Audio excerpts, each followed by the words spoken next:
오늘 우리에게 주신 하나님의 말씀은 신약 성경 갈라디아서입니다.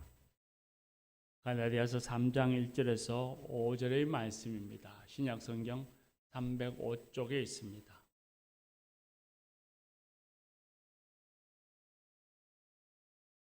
갈라디아서 3장 1절에서 5절의 말씀입니다. 이것은 하나님의 말씀입니다. 하나님의 말씀을 경청하겠습니다. 어리석도다 갈라디아 사람들아, 예수 그리스도께서 십자가에 못 박히신 것이 너희 눈앞에 밝히 보이거늘 누가 너희를 꾀드냐? 내가 너희에게서 다만 이것을 알려 하노니 너희가 성령을 받은 것이 율법의 행위로냐 혹은 듣고 믿음으로냐? 너희가 이같이 어리석으냐? 성령으로 시작하였다가 이제는 육체로 마치겠느냐? 너희가 이같이 많은 괴로움을 헛되이 받았느냐? 과연 헛되냐? 너희에게 성령을 주시고 너희 가운데서 능력을 행하시는 이 일이 율법의 행위에서냐 혹은 듣고 믿음에서냐? 아멘. 이 말씀으로 하나님이 은혜 줄 줄 믿습니다. 할렐루야. 오늘 방금은 바울 서신 가운데서 갈라디아서의 말씀을 읽었습니다. 이 말씀을 기록한 하나님의 사람 이 바울의 성격은 어땠을까요? 성경에 보면 많은 하나님의 사람들이 나옵니다. 모세, 야곱, 요셉 많은 사람들이 나올 때 우리는 그 성경에 나오는 사람들의 행위들을 보면서 그들의 성격을 짐작하고 또 파악하려고 합니다. 예를 들면 베드로를 보면서 우리는 베드로는 앞장서기 좋아하는 사람이다. 혹은 다혈질적인 사람이다. 그렇게 판단하죠. 또 그런 판단이 성경을 이해하는 데 조금은 도움이 됩니다. 그렇다면 우리가 이 바울의 성품은 과연 어땠을까요? 바울은 한 사람을 얻기 위해서 율법 아래 있지 않으면서도 율법하고는 율법에 매여 있지 않으면서도 율법에 매인 사람처럼 그렇게 행동하기도 했습니다. 또 나보다 남을 낮게 여기라 가르치며 실천하던 그런 사람이었습니다. 그런 걸 보건대 이 바울의 성품은 매우 온유하고 겸손한 사람이었다 하는 생각을 하게 됩니다. 그런데 반면에 예수님을 믿기 전에 스데반이 예수님에 대해서 증언할 때에 하나님에 대하여 자신과 다른 말을 하고 다른 생각을 가진다는 이유로 그 스데반을 돌로 쳐 죽이는데 앞장서기도 했습니다. 예수님을 믿고 난 이후에 우리 갈라디아서 말씀 2장에서도 잘 읽었지만 베드로가 믿음을 저버리고 사람들을 현혹시켰다는 이유로 그를 앞에서 크게 책망했습니다. 이때 바울의 성품을 보면 매우 직설적이고 강한 사람이라는 것을 알 수 있습니다. 그럼 도대체 바울의 어떤 모습이 참 모습일까요? 두 얼굴을 가진 사람일까? 그런 생각도 해봅니다. 근데 바울이 온유한 사람 모습을 볼 때와 매우 강직하고 직설적인 성품을 가졌을 때에 보면 그 상황이 전혀 다르다는 것을 우리는 깨달아 알게 됩니다. 바울은 자신을 향한 비방에 대해서나 또 복음을 전하면서 사람들과 사귐을 가지고 교제할 때는 그런 매우 온유하고 겸손합니다. 그런데 반면에 복음 앞에서 진리를 왜곡하고 진리를 이그러지게 하는 사람들 그런 일들 앞에서는 한치의 틈이 없을 정도로 아주 완고하고 철저하다는 것을 깨닫게 됩니다. 오늘 우리가 읽은 말씀에도 보면 갈라디아 교인 지역의 교인들이 믿음으로 의롭게 된다. 믿음으로써 하나님께 사랑받게 되어지고 믿음으로써 하나님께 자유로이 나아갈 수 있게 되었다라고 하는 그 진리를 복음의 진리를 작은 말에 유혹을 받아서 그 진리를 왜곡하고 포기해버리고 하려고 하는 그 교인들을 향해서 오늘 성경 말씀에 보면 어리석은 갈라디아 사람들아 그러면서 한심하다는 듯이 말씀하시고 책망합니다. 예수님도 그리하셨습니다. 예수님만큼이나 사람에 대하여 긍휼과 사랑으로 대하신 분은 이 세상에 없을 것입니다. 그만큼 사람을 사랑하셨고 늘 그의 마음과 그 형편을 살펴서 긍휼히 대하셨던 주님이시지요. 그러나 기득권을 가진 사람들이 자신의 이익을 위해 하나님의 진리를 왜곡하고 사람들을 고통스럽게 할 때는 이 외식하는 자들아, 이 윗선자들아, 이 뱀 같은 사람들아 하시면서 아주 크게 호통을 치셨습니다. 또 성전에 가셨을 때는 성전에서 장사하는 이들의 상을 다 엎으시면서 그들을 내쫓기도 하셨죠.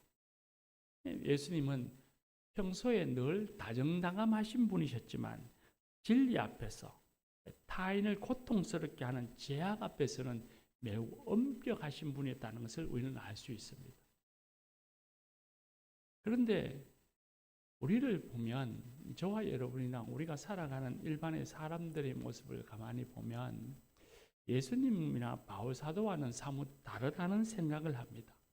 예수 안 믿는 사람은 그렇다 하더라도 예수 믿는 우리를 한번 생각해 보면 우리는 누군가가 교회를 비난하고 예수님을 모욕하는 말을 하면 별 말도 안 합니다.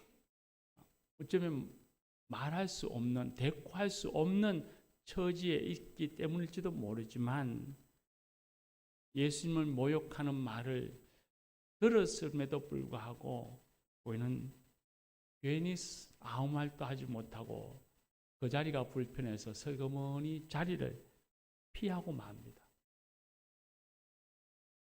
그런데 반면에 세상사 이야기, 특별히 정치 이야기를 하면 눈에 불을 켜고 자기 주장을 강하게 말합니다.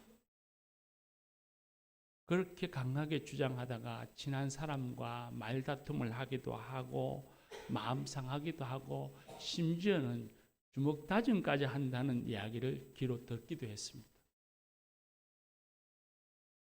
정치가 우리 삶에 매우 중요한 것이고 우리 세상 사회가 다 우리에겐 중요한 것이지요. 그렇지만 그런 중요한 얘기도 소중하겠지만 우린 우리의 구원자이시며 진리가 되시는 예수님의 이야기 그리고 그 예수님을 전하며 주님을 찬양하는 교회에 대한 이야기 앞에서는 우리는 왜 침묵할까요? 교회를 비방하는 사람들 앞에서 왜 교회를 비방하느냐고 교회에 한번 와서 보라 라는 말 한마디를 하지 못합니다. 예수님을 모욕하는 사람들을 향해서 당신들이 예수님을 아십니까? 예수님을 믿어보십시오. 그렇게 예수님을 전하고 증거하며 전도하는 그런 일에 대해서는 우리는 침묵합니다. 예수님이 우리를 구원하신 은혜의 주님이시며 우리의 삶의 주인이라고 고백하면서도 정작 말해야 할 때는 우리는 침묵하죠. 우리의 의식이 조금은 바뀌어야 한다고 생각합니다.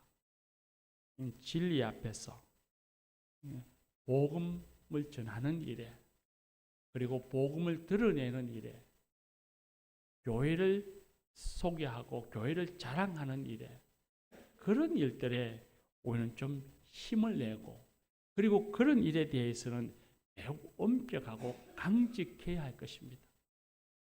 그러나 반면에 그저 세상사 이야기에서는 자기 주장을 말하는 만큼이나 다른 사람의 주장에 좀 귀를 기울이는 사람이 되어야 합니다.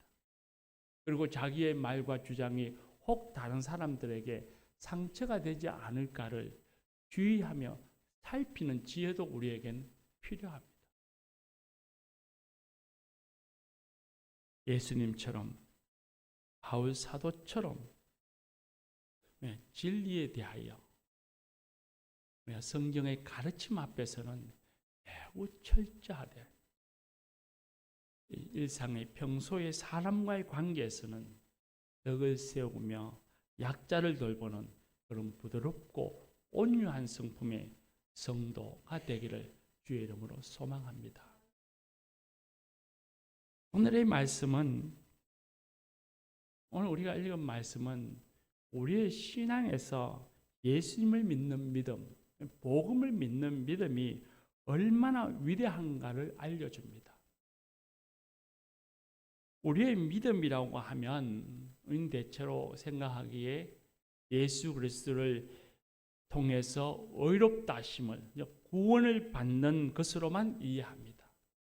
믿는다 하면 구원받는 것으로만 이해하는 것이죠.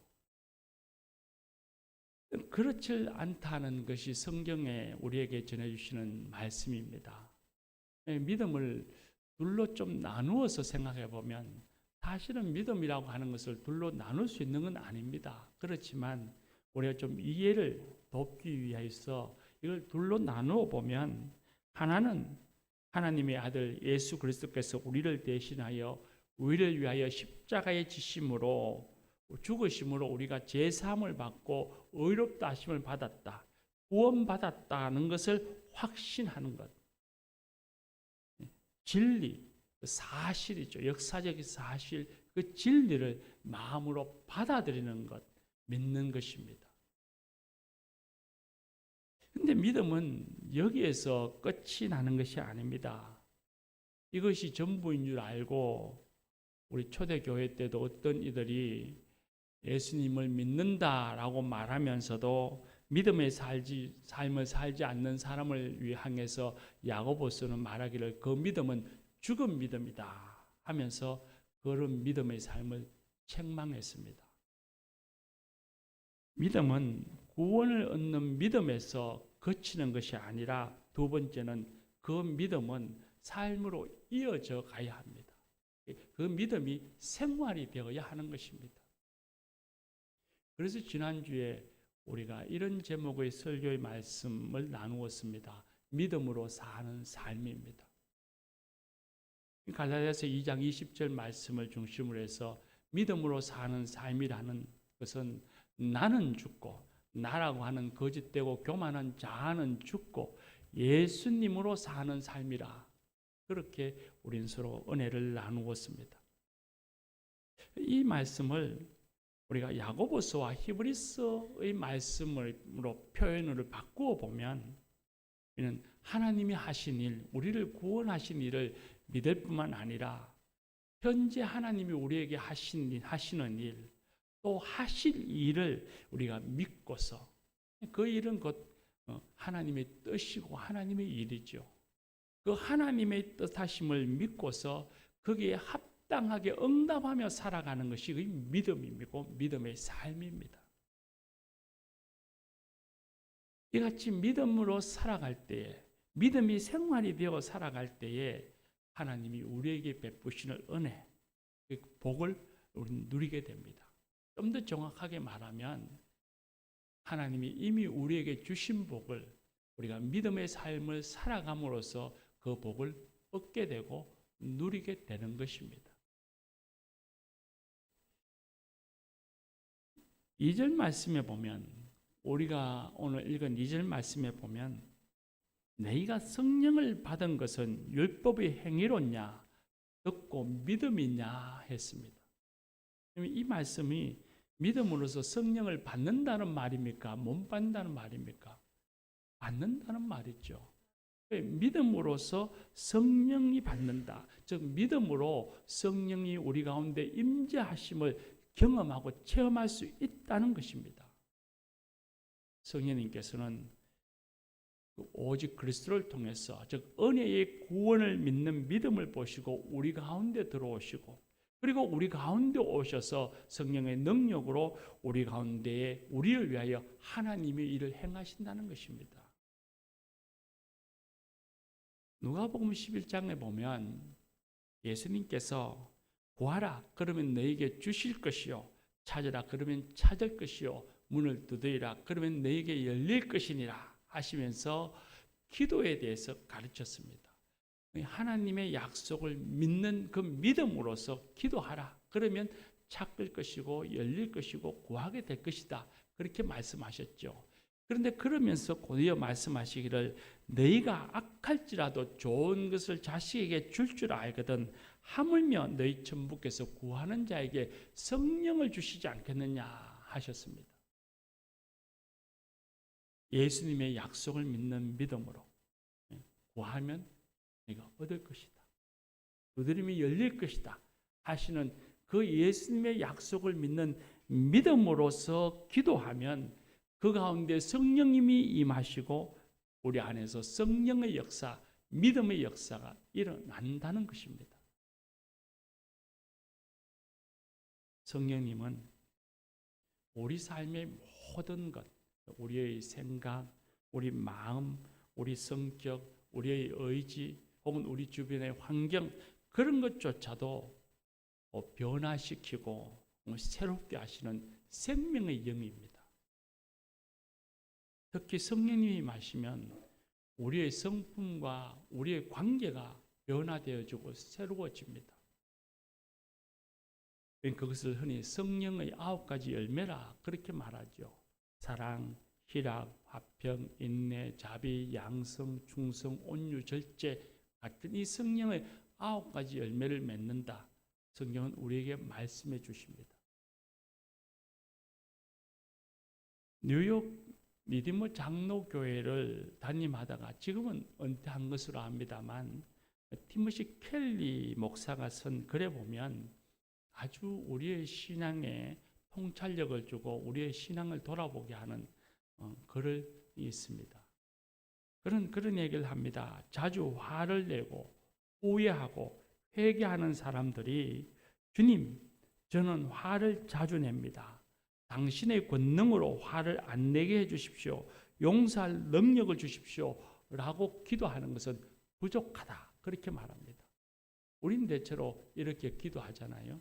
우리 화를 많이 내서 내 배우자를 힘들게 하거나 또 원하지 않는 화가 벌컥 나서 내 자녀들에게 위협이 되어지면 곧 당황스러워하면서 회개하고 후회하죠. 그런데 그렇게 후회하는 사람이 주님 화를 자주 내지 않게 해주십시오 라고 기도하는 것으로는 부족하다는 겁니다. 정작 가장 중요한 것을 잊었다고 말합니다. 그렇게 화를 내는 이유는 예수님 대신에 삶의 무언가가 자기 마음의 중심에 앉아서 구주의 노릇, 즉 주인 노릇을 하고 있는데 그걸 깨닫지 못한다는 것입니다. 왜 화가 나고 왜 용서하지 못하는지 뭐가 필요한 것인지를 우리가 자기 자신을 마음을 들여다보고 깊이 성찰해야 한다라고 말합니다. 이 화내는 이유를 한번 가만히 생각해 보십시오. 화나는 이유는 보통은 평안하게 있고 싶은데 누군가가 그 평안을 깨트렸을 때, 방해했을 때 화를 냅니다. 또 혹은 다른 사람들의 인정에 급급해서 살거나 인기와 존경을 얻고자 하는데 그걸 방해받을 때에 혹은 그 방해하는 사람들에 대해서 화를 냅니다. 또 어떤 경우에는 내 주장이나 내 말로서 남을 설득하고 내 말이 옳다는 것을 증명해내고 싶은데 거기에 대해서 반론하면서 내 통제 안에 내 주장에 설득당하지 않고 굴복되지 않을 때 우리는 화를 냅니다. 그런 것을 본다면 우리는 알람, 인정, 통제와 같은 것이 자신의 마음의 주인 노릇, 우주 노릇을 하고 있는 것입니다. 물론 늘 그렇다는 것은 아니죠. 그러나 그 화를 내는 그 순간에는 주님이 우리를 지극히 사랑하시며 우리의 주인 되시는 그 주님이 내 마음의 중심에 있는 것이 아니라 오히려 안락과 통제하고 싶은 욕망이 내 중심에 있다는 것입니다.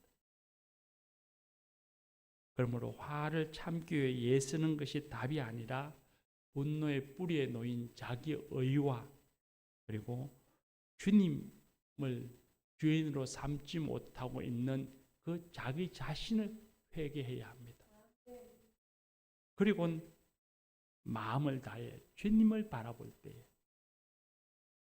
주님이 나의 주인이심을 다시 한 번 더 믿음을 새롭게 할 때 그때 성령님이 우리 가운데 임하시고 그리고 우리의 그 어리석음을 깨우쳐 주시며 가짜 구주를 가짜 주인을 치우시고 우리를 새롭게 하시고 참 구주 되시는 예수 그리스도로 채워주십니다. 이것이 우리 안에 계시는 성령의 능력이고 우리 믿음의 역사입니다. 교우 여러분, 저와 여러분의 마음과 삶 속에 이런 성령의 역사, 믿음의 역사가 충만하기를 소망합니다. 또한 5절 말씀에 보면 너에게 성령을 주시고 너희 가운데서 능력을 행하시는 이 하나님이시죠.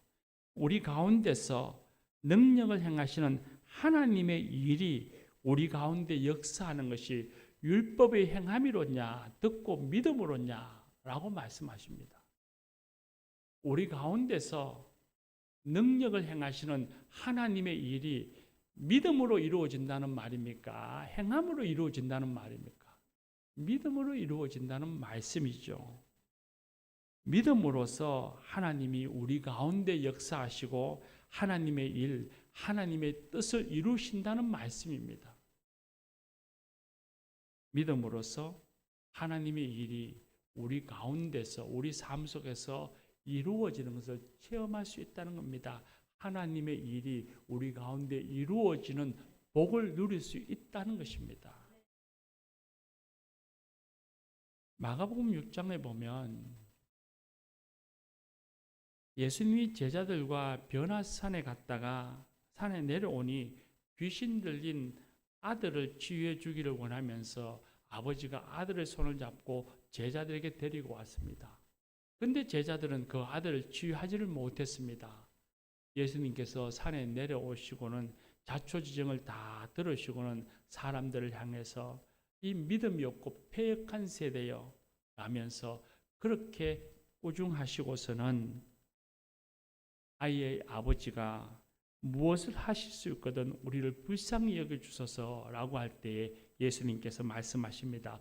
무슨 말이냐? 믿는 자에게는 능치 못함이 없으리라. 그렇게 말씀하셨습니다. 믿음으로써 자녀가 치유되어지고 악한 귀신이 물러가는 은혜가 임하리라, 능력이 임하리라 말씀하셨습니다. 그리고는 예수님께서는 그 귀신 들린 아들을 치유해 주셨습니다. 믿음을 통해서, 믿음으로써 생명 살리는 하나님의 일이 우리 삶 가운데 이루어졌습니다. 사도행전 16장에 보면 바울 사도가 2차 전도 여행에서 갈 바를 알지 못하고 드로아 항에 이르렀을 때에 마게도냐 사람이 자기를 보고 손짓하는 환상을 보고서 하나님의 뜻임을 믿고서 대양을 건너 마게도냐 유럽으로 가서 복음을 전하고 오늘 온 유럽이 온 세계가 복음화되는 일에 큰 초석을 놓게 됩니다. 땅끝까지 복음이 전해지기를 원하시는 하나님의 일이 바울의 믿음을 통해서 이루어진 것입니다. 바울 사도가 빌립보에서 복음을 전하다가 신라와 함께 심한 매질을 당하고 감옥에 갇혔습니다. 에베소에서의 일이죠. 인간적인 경험, 빌립보스의 일이죠. 그러니까 인간적인 경험과 상식으로는 이제는 뭐 복음을 전하는 것은 물론이거니와 목숨도 이제는 보장할 수 없는 그런 상황인데, 근데 한밤중에 바울과 실라는 믿음으로 찬양하며 기도합니다. 믿음으로 찬양하고 기도했더니 감옥의 문이 열리고 간수장과 가족들이 예수를 믿는 역사가 일어났습니다. 믿음으로 하나님의 일이 이루어졌습니다. 믿음으로 하나님의 역사, 하나님의 권능이 나타났습니다. 믿음의 역사가 일어난 것입니다. 이런 믿음의 역사는 성경에 나오는 말씀만이 아닙니다. 우리도 조금만 자신의 삶을 믿음으로 돌아보면 우리의 삶 가운데 믿음의 역사가 많이 있었다는 것을 깨달아 알게 됩니다. 얼마 전에 들은 이야기를 한 가지를 해드리면, 우리가 곧 사순절 기도 연대를 이제는 이번 제일 수요일, 회개 수요일부터 시작할 텐데, 작년 한 해 기도 연대를 이끌으셨던 팀장 중에 한 분이 말하기를, 한 해 기도 연대를 마치고 팀원들과 함께 서로 중보기도하며 기도 제목을 나누어 기도하고 난 이후에 마치고 기도 연대 팀원들의 기도를 쭉 한번 살펴보니 정말 기도했던 일들 가운데 급히 이루고자 했던 일들이, 그 기도가 다 이루어졌다는 것을 한 해를 마치고서야 깨닫게 되었습니다. 그런 이야기를 들었습니다. 서로 사랑하고 기도하라는 하나님의 말씀을 듣고 그 말씀을 믿고 함께 기도했더니 하나님의 일이 그들 가운데 그들의 삶에 이루어진 것입니다. 교회 여러분, 믿음으로 성령이 임하시고 믿음으로 하나님의 능력이, 하나님의 일이 우리 가운데 이루어집니다. 믿음의 역사입니다. 예수 그리스도를 믿는 믿음, 하나님의 뜻 가운데 응답하며 살아가는 믿음의 삶이 얼마나 위대하며 놀라운 일을 우리에게 이루어 주시는지를 우리는 잊지 말아야 합니다. 예수님이 가버나움을 떠나서 고향 나사렛으로 가셨습니다. 안식일이 되어 회당에서 가르치시니 많은 사람들이 예수님의 가르침을 듣고 놀라워하면서도, 또 권세 있는 말씀에 놀라워하면서도, 이 사람이 어디서 이런 지혜와 권능을 얻었는가? 이 사람이 마리아의 아들 목수가 아니냐? 야고보와 요셉과 유다와 시몬의 형제가 아니냐? 그의 누이가 지금 우리와 함께 살고 있지 아니하냐? 하면서 예수님을 선의한다는 이유로 예수님을 배척했습니다. 예수님을 받아들이지 않았습니다. 예수님은 그들이 믿지 아니함을 이상히 여기셨고 거기서 아무 권능도 행하지 못하여 다만 소수의 병자만 치료하셨다라고 성경은 말씀하십니다. 사랑하는 교회 여러분, 믿음이 없이는 하나님의 일이, 하나님의 능력이 우리 가운데 이루어짐을 보지도 못하고 듣지도 못하고 느끼지도 못하고 체험하지도 못하고 경험할 수 없습니다. 믿음으로만 성령의 역사가 있음을 깨닫게 되고 알게 됩니다. 믿음으로만 하나님의 일이 우리 가운데서 이루어지는 것을 깨달아 알게 되어집니다. 그런데 우리는 믿음이 있다 하면서 이 나사렛 사람들처럼 믿음이 아닌 다른 것을 더 중요하게 여기며 마음의 중심에 모시고 살아가고 있지는 않습니까? 기도합시다.